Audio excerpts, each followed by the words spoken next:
Hello guys! Homemade iced coffee. Ang main ingredients natin ay ice, milk powder, white sugar, and coffee stick. Yung coffee, lagay lang sa bottle. Lagyan ng konting water and white sugar. Then shake, shake, shake. Hanggang sa ma-double yung consistency niya.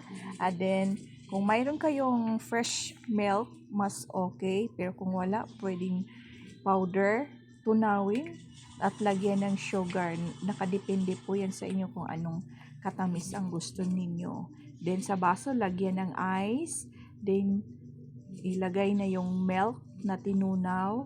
Then pag okay na yung shake-shake mo na coffee, yan, pag ganyan yan ang itsura, pwede na pong ilagay. Ayan na, nakakatipid ka pa. Masarap yan. Sa panahon ngayon na tag-init, no need na magbili sa labas kasi sobrang mahal.